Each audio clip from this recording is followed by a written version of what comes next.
నేను శాస్త్ర కార్యక్రమం. ఈనాటి కార్యక్రమంలో డాక్టర్ చాగంటి కృష్ణకుమారి గారు వెనాడియం కథ వివరిస్తున్నారు. స్కాండినేవియా వారి సౌందర్య దేవత వెనాడిస్ ఒకనాడు తన ఇంట్లో తలుపు గడియ పెట్టుకుని సింహాసనంపై సుఖాసీనురాలై విశ్రాంతి తీసుకుంటూ ఉండగా ఎవరో వచ్చి ఆమె తలుపు తట్టారు.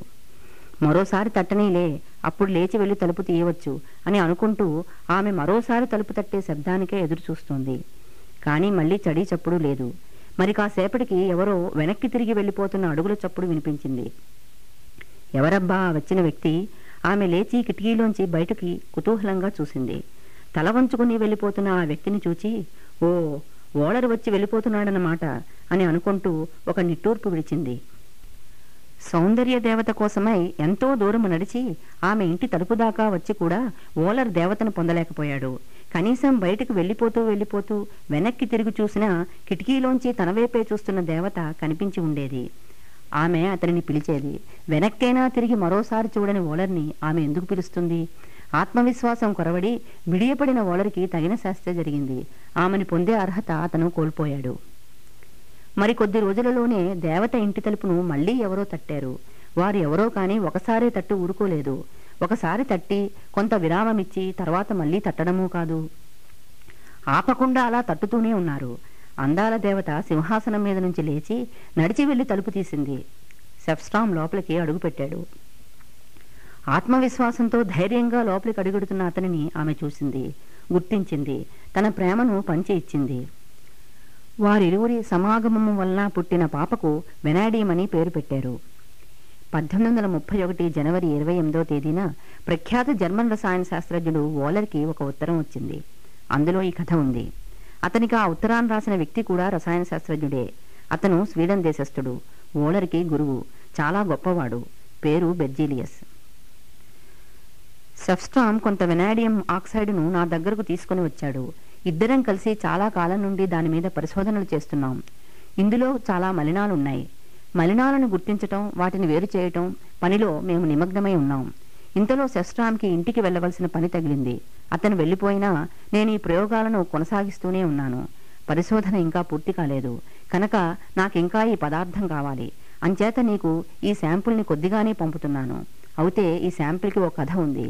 ఆ కథని కూడా ఈ ఉత్తరంలో జోడించి పంపుతున్నాను అని రాస్తూ ఉత్తరం చివరన, ఓ 10 కొత్త మూలకాలను ప్రకృతిలో లభించే వాటినే గుర్తించి కనుగొనడం కంటే కూడా యూరియాను తయారు చేసే పద్ధతిని రూపొందించడానికి ఎక్కువ మేధా సంపత్తి కావాలి సుమా అంటూ బెర్జీలియస్ తన శిష్యుడైన ఓలర్ని ఓదార్చే ప్రయత్నం చేశాడు.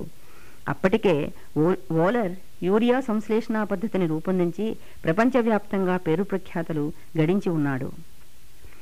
బెర్జీలియస్ ఉత్తరానికి ఓలర్ సమాధానం ఇలా ఉంది. ప్రియమైన ప్రొఫెసర్, నీ ఉత్తరానికి వేవేల కృతజ్ఞతలు. అందమైన కథను జోడించి పంపిన నీ ఉత్తరం నాకు అపరిమిత ఆనందాన్ని ఇచ్చింది.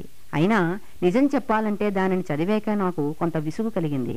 అది నీ కథ వల్ల కాదు సుమా, దేవతను నేను పొందలేకపోయేనే అనే విసుగు, మరోసారి ఆమెను చూసే ప్రయత్నం చేయలేకపోతేనే అనే భావన వలన కలిగిన విసుగు. నీకు తెలియని విషయం మరొకటి ఉంది. లెడ్ ఖనిజంలో తలుపు గడియ వేసుకుని కూర్చున్న ఆ అందాల దేవతను నేను సమ్మోహనపరుచుకోగలిగినా ముందుగా ఆమెను పొందిన గౌరవం నాకు దక్కుతుందనుకున్నావా? ముమ్మాటికి దక్కదు. నాకంటే ముందు డెల్రియో లెడ్ ఖనిజాన్ని విశ్లేషించి చూశాడు. ఫలితానికి బాగా చేరువుగా వచ్చాడు. ఏది ఏమైనప్పటికీ వెనాడియంని కనుగొన్న గౌరవాన్ని మేము ఇరువురము కూడా సెఫ్స్ట్రామ్తో కలిసి పంచుకోలేము. ఆ గౌరవము సెఫ్స్ట్రామ్ ఒక్కడికే దక్కుతుంది. అలా సాగింది అతని సమాధానం. డెల్రియో మెక్సికో నగరానికి చెందిన ఖనిజ శాస్త్ర ప్రొఫెసరు. ఇతను మంచి ఖనిజ విశ్లేషకుడు. ఖనిజాలన్నా ఖనిజ విశ్లేషణ అన్నా చెవి కోసుకునేవాడు. 1801లో మెక్సికోకి దగ్గరున్న సిమాపన్ గ్రామంలో దొరికిన లెడ్ ఖనిజ నిక్షేపాల నుండి ఒక శాంపిల్ని డెల్రియోకి ఎవరో తెచ్చి ఇచ్చారు. దానిని ఆయన చాలా దీక్షగా విశ్లేషించి చూశాడు. ఆ ఖనిజంలో యురేనియంని క్రోమియంని పోలిన మరి ఒక కొత్త లోహ పదార్థం ఉందని భావించాడు. ఆ తరువాత అతను ఆ లోహం యొక్క వివిధ సంయోగ పదార్థాలను కూడా పొందగలిగాడు. అవన్నీ రకరకాల రంగుల్లో ఉన్నాయి కనుక అతను ఆ లోహానికి పెన్క్రోమియం అని పేరు పెట్టాడు. ఈ గ్రీకు పదానికి ఆమ్నీ కలర్డ్, సర్వరంగులు కళ అనే అర్థం వస్తుంది. ఈ లోహ లవణాలు చాలా మటుకి వేడి చేయగానే ఎర్రగా మారిపోతున్నాయి కనుక అతను ఆ పేరును ఆ తరువాత ఎరిత్రోనియంగా మార్చాడు. మెక్సికోకి చెందిన ఈ ఖనిజ శాస్త్రజ్ఞుణ్ణి యూరప్లోని రసాయన శాస్త్రజ్ఞులు అంత బాగా ఎరుగరు. అతని విశ్లేషణ మీద వారికి నమ్మకం కుదరలేదు. వారు వారి సంశయాలను వ్యక్తంపరిచారు. డెల్రియోకి కూడా తన ఫలితాలపై నమ్మకం పోయింది. అంచేత తాను సరికొత్త లోహమని భావించినది కొత్తదేమీ కాదని, అది క్రోమియమేనని అనుకున్నాడు. సిమాపన్ లడ్ ఖనిజంలో దొరికిన క్రోమియం అంటూ తన పరిశోధనా వ్యాసాన్ని యూరప్కి పంపాడు. ప్యారిస్లో కోలెట్ ఈ ఖనిజాన్నే మరోసారి విశ్లేషించి చూసి అది క్రోమియమేనని నిర్ధారించాడు. కానీ వీరిరువురూ కూడా తప్పు నిర్ధారణలే చేశారు. నిజానికి డెల్రియో వేరు చేయగలిగినది సరికొత్త లోహమే.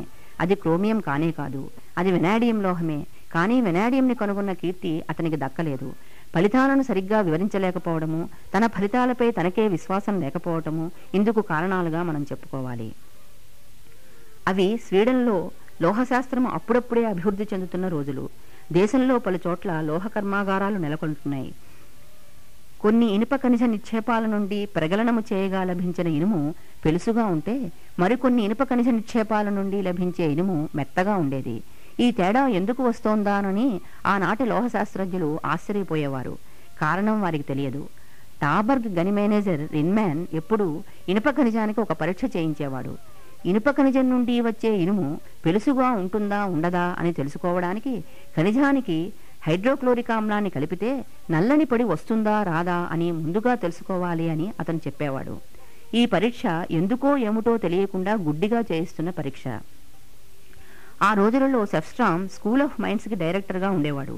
టాబర్గ్ గని మేనేజర్ చేయించే ఈ పరీక్ష గురించి విన్నాడు. అప్పటి నుండి ఆ నల్లని పొడి ఏమై ఉంటుందానని అతను అనుకుంటూ వచ్చాడు. కొన్ని సంవత్సరాల తర్వాత అతను ఆ నల్లని పొడిని విశ్లేషించి చూశాడు. అందులో సిలికా ఉంది, ఇనుము ఉంది, అల్యూమినా ఉంది, రాగి ఉంది, యురేనియం కూడా ఉంది. ఇంకా ఏమున్నాయా అని అతను పరీక్షలు చేస్తూనే ఉన్నాడు. ఆ నల్లని పొడి కేవలము 2 డెసిగ్రాములకి మించి లభించటం లేదు. అందులోనూ ఎక్కువ భాగం ఇసుకే ఉంటోంది. అంచేత అతనికి విశ్లేషణ చాలా కష్టం అయింది. ఎన్నో ప్రయోగాలు చేయాల్సి వచ్చింది. అతి కష్టం మీద అందులో ఓ సరికొత్త లోహ పదార్థం ఉందని తెలుసుకున్నాడు. అది ఖచ్చితంగా క్రోమియం కాదు, యురేనియం కానే కాదు, నిస్సందేహంగా కొత్తదే. తన ప్రయోగ ఫలితాలపై అతనికి సంపూర్ణ విశ్వాసం కుదిరింది. 1830లో టాబర్గ్ గని ఇనుప ఖనిజం నుండి ఈ లోహాన్ని వేరుచేసి దానికి వెనాడియం అని పేరు పెట్టాడు. మెక్సికోలోని సిమాపన్ గ్రామంలో దొరికిన లెడ్ ఖనిజం నుండి డెల్రియో 1801లో వేరు చేసిన ఎరిత్రోనియము, 1830లో టాబర్గ్ ఇనుప ఖనిజం నుండి సెఫ్స్ట్రామ్ వేరుపరిచిన వెనాడియము రెండూ ఒకటే. డెల్రియో కనుగొన్న ఎరిత్రోనియమే వెనాడియం అన్నమాట. ఈ విధంగా 30 సంవత్సరాల తర్వాత ఈ లోహానికి 2వ జన్మనిచ్చి వెనాడియం పేరుని ఖాయం చేశాడు సెఫ్స్ట్రామ్. పరిశుద్ధ స్థితిలో వెనాడియంని పొందటానికి బెర్జీలియస్ సెఫ్స్ట్రామ్లు ఇరువురూ కలిసి చేసిన ప్రయత్నాలన్నీ విఫలమే అయ్యాయి. వారు ప్రతిసారి వెనాడియం ఆక్సైడ్నో లేదా వెనాడియం నైట్రైడ్నో పొందుతూ ఉండేవారు. దానినే వారు వెనాడియంగా అపోహపడేవారు. అంతేకాదు వారు ఈ లోహాన్ని క్రోమియంని పోలి ఉన్న లోహంగా కూడా పొరపాటు పడ్డారు. 1869లో బ్రిటిష్ రసాయన శాస్త్రవేత్త హెన్రీ రోస్కో పరిశుద్ధమైన వెనాడియంని పొందాడు. అతను వెనాడియంపై చేసిన విస్తృత అధ్యయనాల ఆధారంగా ఈ లోహం నియోబియం టాంటలంను పోలి ఉన్న లోహమని, ఫాస్ఫరస్ గ్రూపు మూలకాలతో కూడా చాలా పోలికలను ప్రదర్శిస్తుందని చెప్పగలిగాడు. మూలకాల ఆవర్తన సిద్ధాంత ప్రతిపాదనలో రోస్కో పరిశోధనా ఫలితాలు తనకు మార్గదర్శకంగా ఎంతగానో ఉపయోగపడ్డాయని రసాయన శాస్త్ర పితామహుడు మెండలీవ్ రోస్కోని చాలా మెచ్చుకున్నాడు. రోస్కో పొందిన వెనాడియం ఆనాటి పరిశుద్ధతా ప్రమాణాల ప్రకారం శుద్ధమైనదే కానీ ఇప్పటి మన ప్రమాణాలతో పోల్చి చూస్తే అది కూడా బాగా మలినాలతో కూడి ఉన్నదే. ఇటీవల కాలంలో లోహాలను విద్యుత్ విశ్లేషణ పద్ధతిలో శుద్ధి చేయడం అమలులోకి వచ్చాక వెనాడియంని 99.99% శుద్ధమైనదిగా పొందుతున్నాము. పరిశుద్ధమైన వెనాడియం సిల్వరీ గ్రే కలర్లో ఉంటుంది. ఇది మెత్తని తాంతవ లోహము. చల్లగా ఉన్నప్పుడు వేడిగా ఉన్నప్పుడు కూడా దీనిని చాలా సులభంగా సాగగొట్టి కావలసిన రూపాన్ని పొందవచ్చు. వెనాడియం ఉక్కుకి విటమిన్ లాంటిది. వెనాడియం కలపడం వల్ల ఉక్కు గుణాలలో గణనీయమైన వాంఛనీయమైన మార్పులు వస్తాయి. ఉక్కులో ఇనుము కార్బన్ ఉంటాయి. వెనాడియం ఉక్కుకి కలిపినప్పుడు అది కార్బన్తో కలిసి వెనాడియం కార్బైడ్ను ఏర్పరుస్తుంది. వెనాడియం కార్బైడ్ చాలా గట్టిగా ఉంటుంది, అరుగుదల ఉండదు. అంచేత వెనాడియం ఉక్కు గట్టిగాను వాడుక వల్ల అరిగిపోకుండాను ఉంటుంది. వెనాడియం నైట్రోజన్తో కలిసి వెనాడియం నైట్రైడ్ను ఏర్పరుస్తుంది. ఈ విధంగా అది ఉక్కులోనున్న నైట్రోజన్ని తీసివేస్తుంది. ఇది కూడా ఉక్కుకి చాలా వాంఛనీయమైన మార్పు. వెనాడియం ఉక్కులని family of high strength steels అంటారు. వెనాడియం స్టీల్తో తయారు చేసిన కారు భాగాలు దెబ్బ తగిలితే వంగిపోవు, పగిలిపోవు. కనుక ముఖ్యమైన మోటారు వాహనాల భాగాలన్నీ వెనాడియం స్టీల్తోనే తయారు చేస్తారు. వెనాడియం రసాయన శాస్త్రంలో ఆకర్షణీయమైన అంశం అది ప్రదర్శించే వివిధ ఆక్సీకరణ స్థితులు, ఆ స్థితుల్లో దాని లవణాల రంగులు. అంచేత వర్ణకాల తయారీలో, సిరాల తయారీలో, గాజు సిరామిక్ పరిశ్రమలలో దీన్ని వాడుతున్నాం. రసాయన పరిశ్రమలకు సల్ఫ్యూరిక్ ఆమ్లం తప్పనిసరి అయిన రసాయనము. దీని తయారీలో ఒకప్పుడు ప్లాటినం యాస్బెస్టాజ్ను వాడేవారు, కానీ ఇది చాలా ఖరీదైనది. వాడుకలో దాని ఉత్ప్రేరక స్వభావాన్ని కోల్పోతుంది. ఆధునికంగా వెనాడియం పెంటాక్సైడ్ను ఉత్ప్రేరకంగా వాడుతూ ఈ ఆమ్లాన్ని స్పర్శ పద్ధతిలో తయారు చేస్తున్నారు. థాలిక్ మాలిక్ యాన్హైడ్రైడ్ తయారీలోనూ, నైలాను తయారీలోనూ, కర్బన రసాయన చర్యలలోనూ వెనాడియం పెంటాక్సైడ్, అమోనియం మెటావెనడేట్లు అద్భుతమైన ఉత్ప్రేరకాలుగా వినియోగపడుతున్నాయి. ఆధునిక రసాయన పరిశ్రమలకు వెనాడియం లేనిదే ఒక్క రోజు కూడా గడవదు.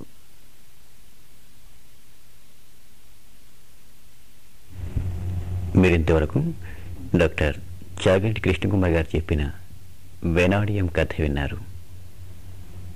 ఇంద్రధనస్సు ఈనాటి విజ్ఞాన శాస్త్ర కార్యక్రమం ఇందులో సమాప్తం. ఆకాశవాణి కొత్తగూడెం కేంద్రం ఇంద్రధనస్సు ఈనాటి విజ్ఞాన శాస్త్ర కార్యక్రమంలో కాంతి విభిన్న స్వరూపాలు ఈ అంశం గురించి శ్రీమతి చాగంటి కృష్ణకుమారి ప్రసంగం వింటారు. రాత్రి ఉన్నట్టుండి లైట్లు ఆరిపోయాయి. అంతా చీకటి, చిమ్మ చీకటి. 2 కళ్ళు ఆరోగ్యంగానే ఉన్నప్పటికీ ఆ చీకట్లో కనులు పొడుచుకు చూసినా ఏమీ కనిపించటం లేదు. అగ్గిపుల్ల గీయాలి, కొవ్వొత్తి వెలిగించాలి, ప్రమిదను తెచ్చి నూనె పోసి వత్తి వేసి వెలిగించాలి. టార్చ్ లైట్ అందుబాటులో ఉంటే ఆన్ చేయాలి. లేదు, చీకట్లోనే కరెంటు వచ్చేదాకా కూర్చోవాలి. మినుగురు ఒకటి గదిలోకి ప్రవేశించి ఎగురుతోంది. ఎగురుతున్న ఆ రవ్వంత వెలుగు ఒకరి ముఖం ఒకరికి కనిపించడానికి చాలటం లేదు. ఓ పెద్ద గాజు సీసాలో సగానికి మినుగులను పట్టి మూత పెట్టి గదిలో టేబుల్ పైన పెట్టుకుంటేనో దేన్ని చూడాలన్నా కనులు కావాలి, కాంతి కావాలి. సూర్యుని నుండి, చంద్రుని నుండి, నక్షత్రాల నుండి, విద్యుత్ దీపాల నుండి, బాణాసంచా ప్రదర్శనల నుండి, కొవ్వొత్తుల నుండి, మునిగురుల నుండి దూసుకు వస్తున్న చిత్రాచిత్రమైన ఈ వెలుగు ఏమిటి? ఏముంది ఈ వెలుగులో? ఆకాశంలో రంగులు మారిపోతూ ఉంటాయి. ఎన్ని రంగులు! ఈ ప్రకృతిలో ఎన్నెన్ని రంగులు! ఏమిటి రంగులు? ఎక్కడి నుంచి వస్తోంది రంగు? ఆకాశంలో విరిసిన హరివిల్లిని చూసినా, గాలిలో ఎగురుతున్న సబ్బు నీటి బుడగలలో నాట్య ప్రదర్శనలిస్తున్న రంగులను చూసినా పిల్లలే అన్నమాట ఏమిటి, పెద్దలకి ఉల్లాసమే. అమావాస్య నాడు ఓ చక్కని విద్యుత్ దీపాలంకృత కట్టడం పక్కనే ఉన్న స్నానవాటికలో తలక్రిందులవుతుంది. ఓ పున్నమి రాత్రిలో నిశ్చలంగా ఉన్న నెలబావి నీటిలోకి తొంగి చూస్తే ఆకాశంలో ఉన్నంత స్పష్టంగానూ నీటిలో కూడా చంద్రుడు కనిపిస్తాడు. గురి చూసి ఓ చిన్న గులకరాయి విసిరితే వంకర్లు పోతాడు. ఓ సాయంత్రం సూర్యాస్తమయానికి ముందు ఓ జంట మోటార్ సైకిల్పై పోతూ ఉంటే వారి దారికెదురుగా సూర్యుడు వస్తాడు. భర్త డ్రైవ్ చేయటంలో ఇబ్బంది పడుతూ మెల్లకన్ను పెట్టి ఓ పక్కవాటుగా చూడటానికి ప్రయత్నిస్తే భార్య కళ్ళు చిట్లించుకుంటూ కాసేపు కళ్ళు మూసుకుంటుంది. ఆ అనుభవం తర్వాత ధ్రువణ కటకములమర్చిన చలువ కళ్ళద్దాలను, sunglasses fitted with polarising lenses భర్తకి బహుమానంగా ఇస్తుంది. వెలుగు లేనిదే జీవం లేదు, జీవనానికి రంగు లేదు. ఇంతగా మనకి అత్యవసరమైన ఈ కాంతి ఏమై ఉంటుంది? ఈ ప్రశ్న కొన్ని శతాబ్దాల పాటు మనిషిని వేధించింది. తెలుసుకోవాలనే కుతూహలాన్ని రేపుతూ సరియైన సమాధానం దొరకక, దొరికిన సమాధానం తృప్తినీయక మనిషిని కలవర పెడుతూనే ఉంది. కాంతి అంటే ఏమిటో తెలుసుకోవాలనే ప్రయత్నంలో శాస్త్రజ్ఞులు కాంతి ప్రవర్తనను అధ్యయనం చేయటం మొదలుపెట్టారు. 17వ శతాబ్దం నడిమినాటికి కాంతికి సంబంధించిన కొన్ని ప్రయోగ ఫలితాలను సేకరించారు. కొన్ని సూత్రాలకు లోబడి కాంతి ప్రవర్తిస్తుందని తెలుసుకున్నారు.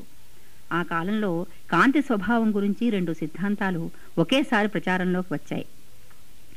కాంతి జనక వస్తువు నుండి కోట్ల కొలది సూక్ష్మాతి సూక్ష్మ కణాలు వెలువడి కంటిపైన పడి మన దృష్టిని ప్రేరేపిస్తాయి అన్నాడు న్యూటన్.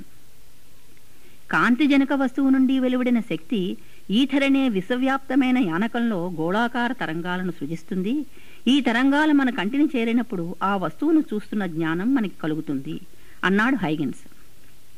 న్యూటన్ కాంతి కణ సిద్ధాంతము పరావర్తనాన్ని రిఫ్లెక్షన్, వక్రీభవనాన్ని రిఫ్రాక్షన్ వివరించింది. కానీ పరావర్తనము వక్రీభవనము ఒకేసారి జరగటాన్ని వివరించలేకపోయింది. హైగెన్స్ న్యూటన్కి సమకాలీనుడే. ఇతను తన తరంగ సిద్ధాంతం ఆధారంగా పరావర్తన వక్రీభవనాలు ఏకకాలమందే జరగటాన్ని విశదీకరించగలిగాడు. సబ్బునీటి బుడగలలో కనిపించే రంగులను చూచి ప్రేరితుడై న్యూటన్ ఆ విషయమపై ప్రయోగాలు చేశాడు. అతనికి తన ప్రయోగంలో రంగురంగుల ఏకకేంద్ర వలయ శ్రేణి కనిపించింది. ప్రయోగంలో ఏకవర్ణ కాంతిని ఉపయోగిస్తే కాంతివంతమైనవి, కాంతిహీనమైనవి అయిన వలయాలు ఏకాంతరంగా కనిపించాయి. ఒక విధమైన ఆవర్తిత ధర్మము కాంతికి ఉండవచ్చుననే సత్యాన్ని ఈ వలయాలు సూచిస్తున్నాయి అని న్యూటన్ అనుకున్నాడు. కానీ అతనికి తన కణ సిద్ధాంతంపై గాఢ నమ్మకం ఉంది. కణ సిద్ధాంతాన్ని వదులుకోవటానికి ఇష్టపడిన న్యూటన్ తాను పరిశీలించిన న్యూటన్ వలయాలను వివరించటానికి కాంతి కణాలు కంపిస్తూ ఉంటాయని, లేదా వాటి చలనాన్ని యానకంలోని తరంగాలు అదుపులో ఉంచుతాయని ఒక క్రొత్త ప్రతిపాదన చేశాడు. 17వ శతాబ్దంలోనే బార్తోలినస్ స్ఫటికాలలో చేసిన ప్రయోగాల ఫలితంగా ద్వివక్రీభవనాన్ని కనుక్కున్నాడు. కాంతికి ఏకపార్శ్వత ఉంటుందని వ్యాఖ్యానిస్తూ న్యూటన్ తన కణ సిద్ధాంతం ఆధారంతో ద్వివక్రీభవనాన్ని వివరించాడు. ఏకపార్శ్వతనే ప్రస్తుతం ధ్రువణం అంటున్నాం. ఏకపార్శ్వత లక్షణాన్ని హైగెన్స్ తరంగ సిద్ధాంతం ప్రకారం వివరించడం సాధ్యపడదు. తరంగ సిద్ధాంతాన్ని త్రోసిపుచ్చడానికి, తన కణ సిద్ధాంతాన్ని సమర్థించుకోవటానికి న్యూటన్ ద్వివక్రీభవనాన్ని చక్కగా వాడుకున్నాడు. కాంతి కణము అనే భావనను వదులుకోవటానికి ఇష్టపడకపోయినా కాంతికి తరంగ స్వభావం కూడా ఉండవచ్చుననే శంక న్యూటన్కి ఉంది. తానే పరిశీలించిన న్యూటన్ వలయాలకు సరియైన వివరణ లభించలేదు కదా. కానీ న్యూటన్ అనుయాయులకు, శిష్యులకు కణ సిద్ధాంతంపై ఏమాత్రం సందేహం లేదు. వారికి న్యూటన్పై గల విశ్వాసం, గౌరవం అటువంటివి. ఆ రోజులలో న్యూటన్కి గల ప్రతిభ, ప్రఖ్యాతి తరంగ సిద్ధాంతాన్ని నెగ్గనీయలేదు. కణ సిద్ధాంతమే ఆధిక్యతలో ఉండేది. కౌతుకాత్మకమైన న్యూటన్ వలయాలు శాస్త్రజ్ఞులందరి దృష్టిని ఆకర్షించడమే కాక అవి వారికి ఒక చిక్కు ప్రశ్నలా తయారయ్యాయి. న్యూటన్ చనిపోయిన 75 సంవత్సరాల వరకు కూడా న్యూటన్ వలయాలకు సరియైన వివరణ లభించలేదు. పలుచని పొరలలో కనిపించే రంగులను అధ్యయనం చేస్తూ యంగ్ తన తరంగ సిద్ధాంతాన్ని పునరుద్ధరించాడు. వ్యతికరణం, జోక్యం లేదా ఇంటర్ఫిరెన్స్ అనే కాంతి ధర్మాన్ని ప్రతిపాదించి ఆ రంగులను వివరించాడు. న్యూటన్ వలయాలకు ఆమోదయోగ్యమైన వివరణను ఇచ్చాడు. దాంతో తరంగవాదం మళ్లీ వెలుగులోకి వచ్చింది. తరంగవాదాన్ని వైజ్ఞానిక లోకమంతా ఏకగ్రీవంగా ఆమోదించకపోయినప్పటికీ కణ సిద్ధాంత ప్రభావం సన్నగిల్లనారంభించింది. ఈ విధంగా 17వ శతాబ్దం నుండి 19వ శతాబ్దం వరకు శాస్త్రజ్ఞుల మధ్య కాంతి విషయంలో వాదోపవాదాలు జరుగుతూనే ఉండేవి. న్యూటన్ వర్గీయులని, హైగెన్స్ వర్గీయులని శాస్త్రజ్ఞులు రెండుగా చీలిపోయారు. కాంతి కణరూపమని న్యూటన్ వర్గం వారు, కాదు తరంగ రూపమని హైగెన్స్ వర్గీయులు, కాదుగాక కాదు కణాలే అంటూ మొదటివారు, మేము అంగీకరించం తరంగాలే అని రెండో వర్గం వారు ఎవరి ఆధారాలు వారు చూపుతూ వాగ్యుద్ధాలు చేస్తూ ఉండగా 19వ శతాబ్దంలో తరంగవాదం బలాన్ని పుంజుకుంది. న్యూటన్ కాలంలోనే గ్రిమాల్డి నీడలపై ప్రయోగాలు చేశాడు. నీడల అంచులు పదునుగా ఉండవు, కొసల దగ్గర పొగలేచిపోతున్నట్టుగా ఉంటాయి. కొసల దగ్గర కాంతి క్రమేణా జాలువాడుతున్నట్టుంటుంది. ఛాయను సూక్ష్మదర్శినితో జాగ్రత్తగా పరిశీలిస్తే అది పూర్తిగా అంధకారంగా ఉండకుండా అంచు దగ్గర 2-3 వర్ణపట్టికలు కనిపిస్తాయి. కాంతి యొక్క ఈ ధర్మాన్ని గ్రిమాల్డి వివర్తనం, డైఫ్రాక్షన్ అన్నాడు. ఫ్రెనెల్ నీడల కొసల దగ్గర కనిపించే వర్ణపట్టికలను వ్యతికరణం, జోక్యం, ఇంటర్ఫిరెన్స్ ప్రాతిపదికగా సమర్థించి వైజ్ఞానిక లోక ఆమోదాన్ని పొందాడు.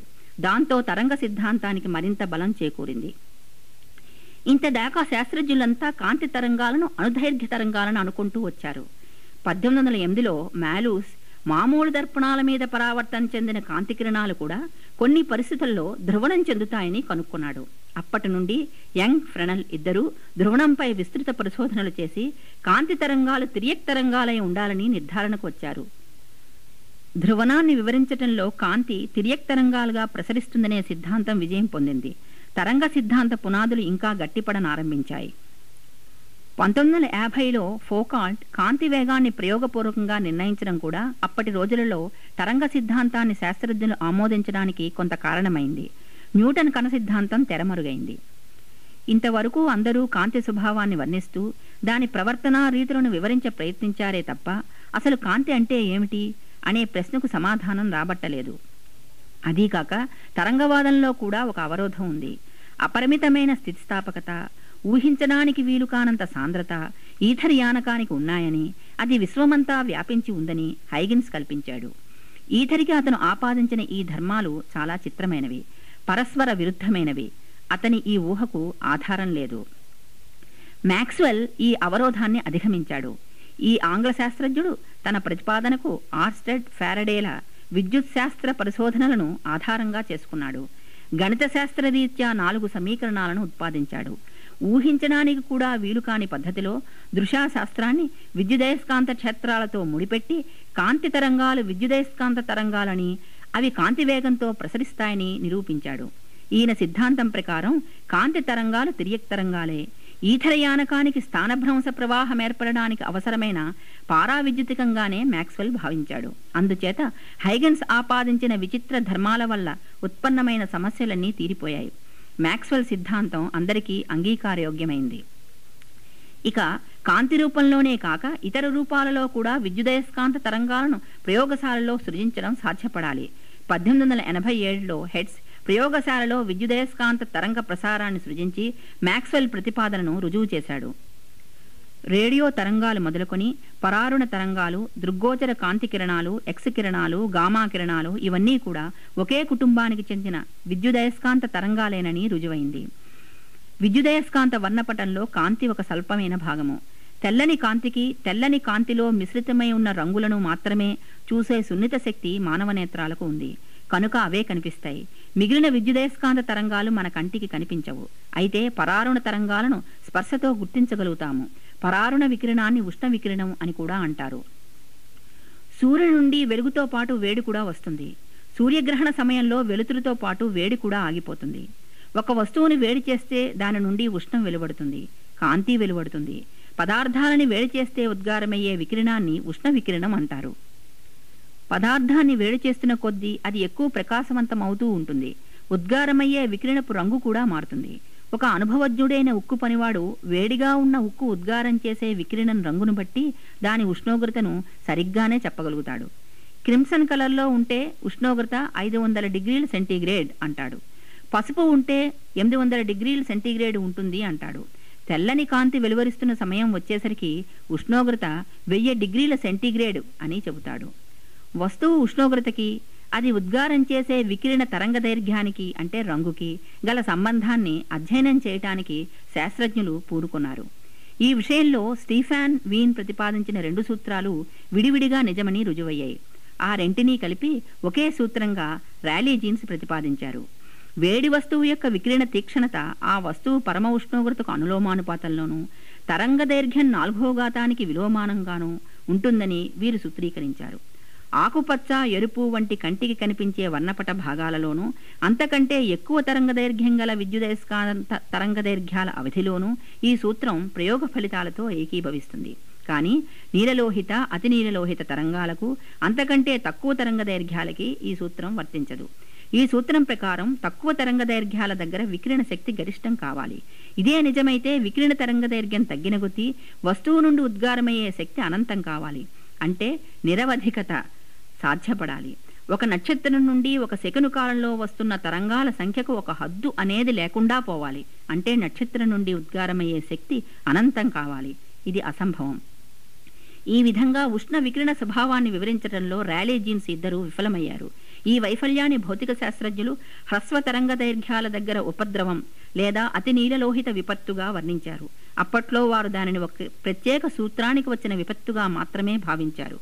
కానీ అది సాంప్రదాయ భౌతిక శాస్త్ర సిద్ధాంతాలకు, భావనలకు వచ్చిన విపత్తు. ఈ విపత్తులో సాంప్రదాయక భావనల పునాదులు కదిలిపోనారంభించాయి. ఈ విపత్తే అపురూపమైన ఆధునిక భావనలకు, క్వాంటం భావనకు పునాది అయింది. 1900 సంవత్సరంలో జర్మన్ శాస్త్రజ్ఞుడు మ్యాక్స్ ప్లాంక్ తన క్వాంటం సిద్ధాంతాన్ని ప్రతిపాదించాడు. అప్పటికతని వయస్సు 40 సంవత్సరాలు. ర్యాలీ జీన్సులతో చాలా విషయాలతో ఏకీభవిస్తూనే వారి సమీకరణాన్ని సవరించి సరికొత్త సమీకరణాన్ని ఉత్పాదించాడు. ఈ సూత్రాన్ని ప్రయోగాలు ధృవీకరించాయి. కానీ అతని సమీకరణం సాంప్రదాయకమైన ఏ భౌతిక శాస్త్ర సూత్రం నుండి గాని సిద్ధాంతం నుండి గాని ఉత్పాదించడానికి కుదరలేదు. అంచేత ప్లాంక్ మీమాంసలో పడ్డాడు. ప్రాయోగిక సత్యాలకు విరుద్ధంగా ఉన్న సాంప్రదాయిక భావనలను, సిద్ధాంతాలను వదలకుండా పట్టుకునే ఉండాలా, లేక ప్రయోగం వెల్లడించిన విషయాలకే విలువనిచ్చి సాంప్రదాయాన్ని సవరించడం ద్వారా తన సమీకరణాన్ని సమర్థింపజూడాలా? మ్యాక్స్ ప్లాంక్ మీమాంస ఇది. ప్లాంక్ ప్రయోగ ఫలితాల పక్షమే వహించాడు. అంతవరకు అందరూ నమ్ముతున్న భౌతిక శాస్త్ర సాంప్రదాయాన్ని ఎదిరించటానికే నిశ్చయించుకున్నాడు. సాంప్రదాయంలో ఏ యోచన ప్లాంక్ సమీకరణం ఉత్పాదనకి తావీయటం లేదు. సాంప్రదాయక భౌతిక శాస్త్రానికి అత్యంత ప్రాథమిక యోచన వికిరణ శక్తి అవిచ్ఛిన్నమైనది అని. వికిరణ శక్తి ఎడతెగ లేకుండా ఉద్గారమవుతూ ఉంటుంది అని వారి భావన. శక్తి విచ్ఛిన్నంగానే ఉద్గారమవుతుంది అని ప్లాంక్ యోచన. శక్తి నిరంతర ప్రవాహంలా కాక మాటిమాటికి అత్యంత సూక్ష్మ పరిణామాలైన క్వాంటం పరిమాణాలలో ఉద్గారమవుతూ ఉంటుందని ఇతని వాదన. ఇతడు వికిరణానికి ఇచ్చిన సమీకరణం E=h*. హెచ్చు అనుపాత స్థిరాంకము, ఈ వికిరణ శక్తి, న్యూ వికిరణ పౌనఃపుణ్యం. శక్తి కణానికి ద్రవ్యానికి సంబంధించిన రాశి, పౌనఃపుణ్యం తరంగాలకు సంబంధించిన రాశి. ఈ విధంగా ప్లాంక్ సమీకరణం వికిరణానికి కణతరంగ స్వభావాలు రెండూ ఉన్నాయని చెప్పక చెబుతోంది. 200 సంవత్సరాల విజ్ఞాన శాస్త్ర అభివృద్ధిలో తేలిన విషయం ఏమిటంటే, ఆనాడు న్యూటన్ చెప్పినది రైటే, హైగెన్స్ చెప్పినది రైటేనని. శక్తి ఎప్పుడూ hν పూర్ణాంకంగా మాత్రమే ఉద్గారమవుతుంది. అంటే hν, 2hν, 3hν ఇలాగా. 1 క్వాంటము, 2 క్వాంటములు, 3 క్వాంటములు ఈ విధంగా. మినుగురు ఒకసారి మినుకుమంటే వచ్చే కాంతిలో కొన్ని వేల మిలియన్ల క్వాంటములు ఉంటాయి. 25 వాట్ విద్యుత్ బల్బు నుండి 1 సెకండ్ కాలంలో 60 మిలియన్ల క్వాంటం శక్తి ప్యాకెట్లుగా వెలువడుతూ ఉంటుంది. ఇది బల్బు నుండి వస్తున్న కాంతి పసుపు కాంతిగా భావించి లెక్క కట్టితే వచ్చిన విలువ. ఈ విధంగా వికిరణానికి కణతరంగ స్వభావాలు రెండూ ఉన్నాయని, అది ద్వంద్వ స్వభావాన్ని కలిగి ఉన్నదని నిరూపించటం అయింది.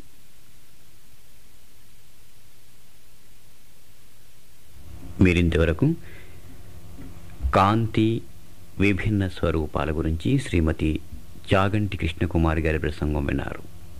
ఈనాటి ఇంద్రధనస్సు విజ్ఞాన శాస్త్ర కార్యక్రమం ఇందులతో సమాప్తం.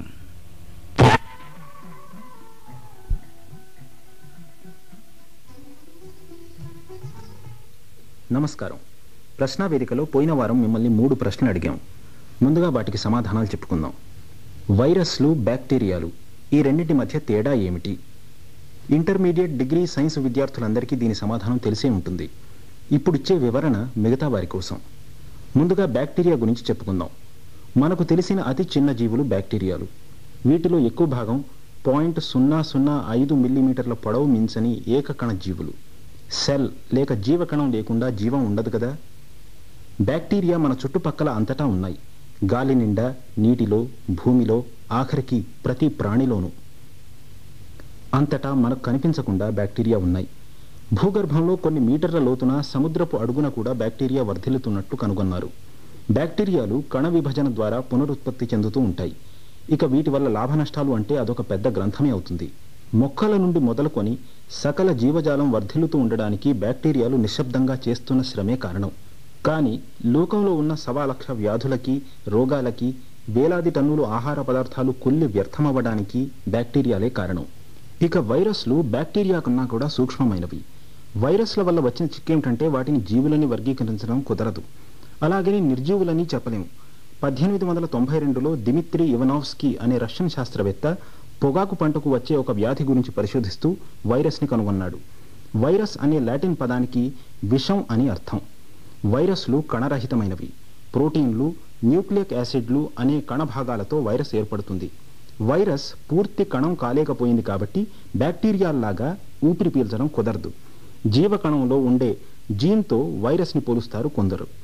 కణం లేని జీన్ వైరస్ అంటారు మరికొందరు.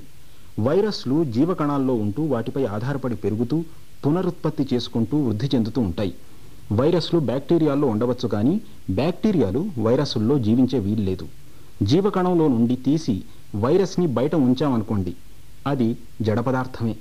చలనం, ప్రతిస్పందన ఏవీ విడిగా ఉండవు వాటికి. బ్యాక్టీరియాల వల్ల ఉన్నట్టుగా వైరస్ల వల్ల లోకానికి పెద్దగా ప్రయోజనం ఏమీ లేదు. మనుషుల్లో, జంతువుల్లో, మొక్కల్లో ఈ పరాన్న భుక్కులైన వైరస్ల వల్ల కలిగే రోగాలకి, నష్టాలకి అంతులేదు. మిమ్మల్ని అడిగిన రెండవ ప్రశ్న, మానవ శరీరంలో అన్నింటికన్నా బరువైన అంగం లేక అవయవం ఏది అని. దీనికి సమాధానం మనిషి చర్మం. ఈ సమాధానం కొద్దిగా ఆశ్చర్యం కలిగించినా తెలుసుకోవాల్సిన విషయం ఏంటంటే, వైద్య శాస్త్ర రీత్యా చర్మం కూడా ఒక అంగమే. సాధారణ మానవుని చర్మం బరువు 2.7 కిలోగ్రాములు ఉంటుంది. శరీరాన్ని అన్ని రకాల బాహ్య జీవుల నుండి రక్షించే మొదటి రక్షక కవచం చర్మం. స్పర్శ జ్ఞానం కలిగించడం, కొన్ని రకాల వ్యర్థ పదార్థాలను విసర్జించడం ఈ అంగం నిర్వహించే మరికొన్ని విధులు. ఇది కాకుండా శరీర ఉష్ణోగ్రతను నియంత్రించడం కూడా చర్మం నిర్వహించే మరో పని. మిమ్మల్ని గత వారం అడిగిన చివరి ప్రశ్న, మహాత్మా గాంధీ జీవిత చరిత్ర వ్రాసిన ప్రసిద్ధ ఫ్రెంచ్ రచయిత ఎవరు, ఆయన ప్రసిద్ధ గ్రంథం ఏది? ఆయన పేరు రోమా రోలా. ఫ్రెంచ్ నవలాకారుడు, నాటకకర్త, వ్యాసకర్త. ఈ శతాబ్దపు ఫ్రెంచి రచయితల్లో ఈయన గొప్ప మార్మికవాది, అంటే మిస్టిక్, గొప్ప శాంతికాముకుడు కూడా. రోమా రోలా ప్రసిద్ధ గ్రంథం జ్యా క్రిస్తోఫ్ అనే 10 భాగాల సుదీర్ఘమైన నవల. ప్రాచ్య దేశాలు, అందులోనూ ముఖ్యంగా భారతీయ జీవన తాత్విక దృక్పథాన్ని పాశ్చాత్యులకు వివరించే కృషిలో భాగంగా ఆయన మహాత్మా గాంధీ జీవిత చరిత్రని, వివేకానందుల జీవిత చరిత్రని ఫ్రెంచ్లో రాశారు. ఇక వచ్చే వారం కోసం ప్రశ్నలు. మొదటి ప్రశ్న, ఈ వ్యక్తి మాట్లాడుతూ ఉంటే బుద్ధుని ప్రవచనాన్ని వింటున్నట్టుగా ఉంది అని ప్రఖ్యాత ఆంగ్ల రచయిత ఆల్డస్ హక్స్లీ ఎవరి గురించి వ్యాఖ్యానించారు? రెండవ ప్రశ్న, శైలేంద్ర రాజవంశం ఈ వంశం వారు ఏ కాలంలో, ఏ ప్రాంతంలో పాలించారు? చివరి ప్రశ్న, మన దేశంలో నమోదైన అత్యధిక ఉష్ణోగ్రత ఎంత? ప్రశ్నలు మళ్ళీ. ఈ వ్యక్తి మాట్లాడుతూ ఉంటే బుద్ధుని ప్రవచనాన్ని వింటున్నట్టుగా ఉంది అని ప్రఖ్యాత ఆంగ్ల రచయిత ఆల్డస్ హక్స్లీ ఎవరి గురించి అన్నారు? శైలేంద్ర రాజవంశం ఈ వంశం వారు ఏ కాలంలో, ఏ ప్రాంతంలో పాలించారు? మన దేశంలో నమోదైన అత్యధిక ఉష్ణోగ్రత ఎంత?